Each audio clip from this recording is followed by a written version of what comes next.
राशिद भाई, कोई शक नहीं है इसमें कि बांग्लादेश का बॉलिंग अटैक उनके बैटिंग डिपार्टमेंट से बेहतर नज़र आ रहा है, ख़ासतौर पे रीसेंट टाइम्स में जब से उनके कुछ सीनियर प्लेयर्स ने रिटायरमेंट ली है तो बैटिंग ऑर्डर थोड़ा सा उनका वीक नज़र आ रहा है। हाउएवर द बैटिंग लाइनअप और बॉलिंग लाइनअप इज़ गुड।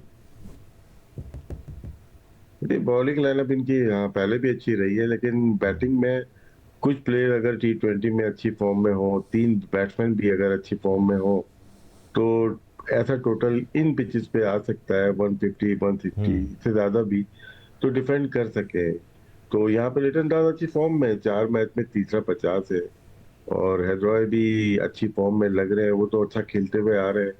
95 की पार्टनरशिप, अच्छी पार्टनरशिप है ये। देखिए T20 हो कोई भी फॉर्मेट, हम हमेशा ये बात करते हैं पार्टनरशिप लगनी चाहिए। हांगकांग की छोटी लगी है, लेकिन दो पार्टनरशिप लगी है। 41 की दिशान की लगी है नजाकत के साथ, फिर नजाकत की यासीन के साथ, मुर्तजा के साथ, वो रन आउट हो गए, वरना थोड़ा 10-15 रन और बढ़ सकते थे इसके ऊपर। लेकिन हांगकांग को क्रेडिट जाता है कि उन्होंने फाइट की, अच्छी बॉलिंग अटैक के खिलाफ अच्छी फाइट की, 140 प्लस रन किए उन्होंने, 160 करते, लेकिन फिर भी जैसा अभी स्कोर कार्ड आ रहा है, जी। तो उसमें बांग्लादेश को कोई मुसीबत नहीं हुई, कोई प्रॉब्लम हुई नहीं उनको, तो वो भी चेज हो जाता है। लेकिन मैं ये समझता हूँ कि हांगकांग ने अच्छा परफॉर्म किया है। Siku bhai, do you think Bangladesh is missing the trick by not playing more spinners yet? वैसे देखा जाए तो उनके पेसर्स जो खेल रहे हैं वो तगड़े पेसर्स हैं, मिड 140s में बॉल करते हैं तीनों, अर्ली 140 में भी एक आध बॉलर बॉलिंग करता है, तो दे सर्विंग देम वेल। ज़रूरत है उनको कुछ और स्पिनर ऐड करने की इन कंडीशंस में, ख़ास तौर पे keeping in mind other teams are playing with a spin heavy track. उन्होंने जैसे खुद ही कह दिया कि उनके बॉलर ने वैसे तीखी बॉल की है, एक दो वो तस्कीन जो है, तंजीम, तो वो उसने काफी तीखा बॉल किया है, उसका गेंद इधर इस तरह आ रहा था।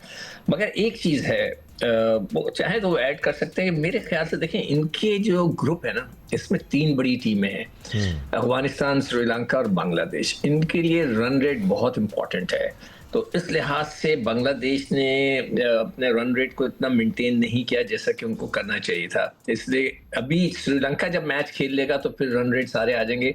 अफगानिस्तान का 4 है, इनका 1 है, काफी बड़ा फर्क आ गया है इसमें रन रेट के अंदर। इनमें से रन रेट पर ही 2 टीमें अंदर जानी है, तो बड़ा मजा आना है, आगे जाके देखना है इनका किस तरह होता है। तो बांग्लादेश थोड़ा सा मेरे हिसाब से इस लिहाज से उन्होंने स्लो खेला है, तो देखते हैं आगे जाके वो स्पिनर्स को खिलाते हैं या क्या करते हैं।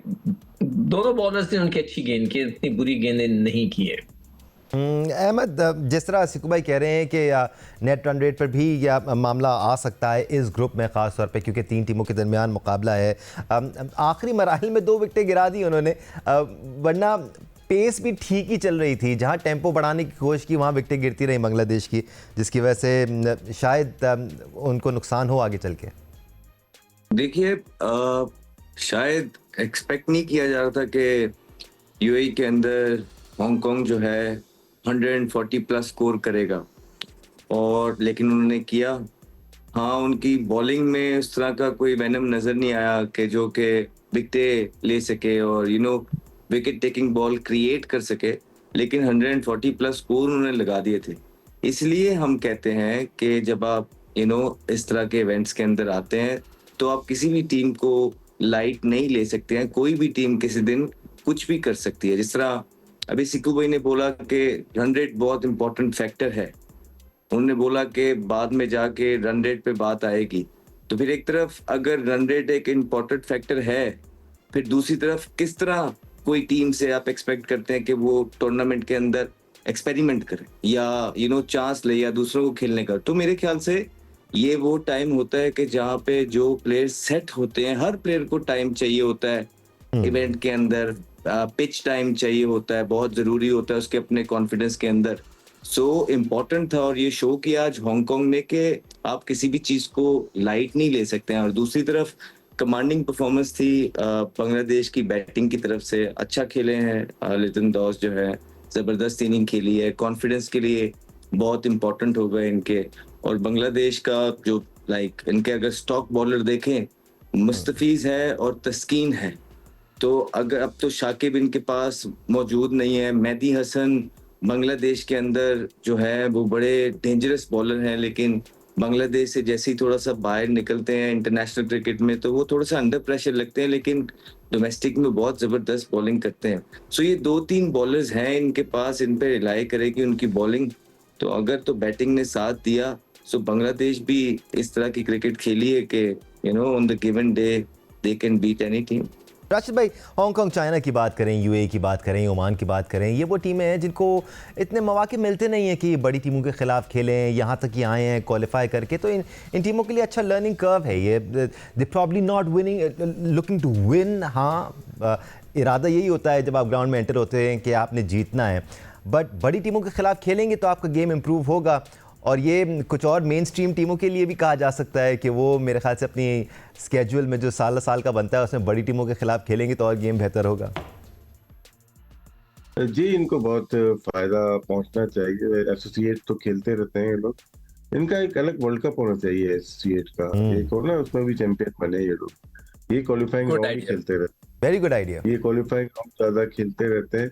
और अगर देखा जाए तो ये एशियन क्रिकेट काउंसिल, मेरे ख्याल से मोहसिन नकवी हो गए या बुलबुल हो गए, इनका एक ये इनिशिएटिव था कि हांगकांग और ओमान को लिया जाए। 6 टीम थी इससे पहले, तो ये अच्छी चीज है कि मैचेस बढ़ेंगे, खेलेंगे।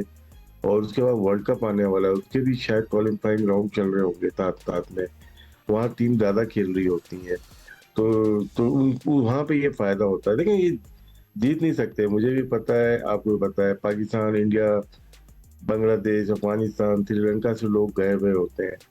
एक टेस्ट टीम को बनने में ना 1 सेंचुरी लगती है।